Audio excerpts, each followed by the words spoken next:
We have officially made it to the end of the line, or at least what we thought was the end of the line for Apple TV's The Last Frontier. Episode 10, the Season 1 finale is up. I have seen it. Let's talk about everything we did see and didn't see with full spoilers. Something that we quickly have to go over before talking about all the events that kicked off this episode is that throughout this show so far, through all of those 9 episodes, we have seen a lot of things that have happened with our characters that truly don't feel like they could happen in real life. Even though that this takes place in the CIA world with spies and all that type of stuff, it's not superhero, it's not magic, it's not any of that, and there is some stuff that we have to look at and suspend our disbelief just a little bit, which is why I am absolutely okay and kind of love everything that did take place at the beginning of this episode, as we have Bradford and Sydney and Havelock and Frank all facing off with this huge action scene that ends up over a waterfall. Is it a little ridiculous? Absolutely. The way Sydney threw her and Bradford over that railing and the rope just magically caught the ledge that was attached to the bridge. But the show has done nothing but prove over the episodes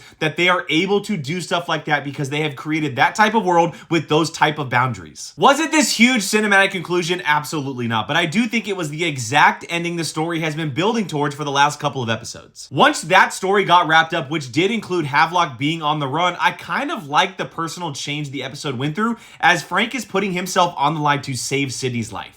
And again, just like I mentioned earlier, we kind of have to suspend our disbelief just a little bit. I have no idea how Sydney survived everything that did follow, but I'm not gonna lie, I kind of dug the entire Alaska montage we got as Frank is being pulled by the dogs on the sled to save her life. These two characters have gone through some shit together. The entire season, they have gone so many different ways with each other, and it's very clear that they have impacted each other's lives in way more ways than they expected to, and whether or not they agree with each other, it all comes down to that single line Frank told Sydney inside the hospital.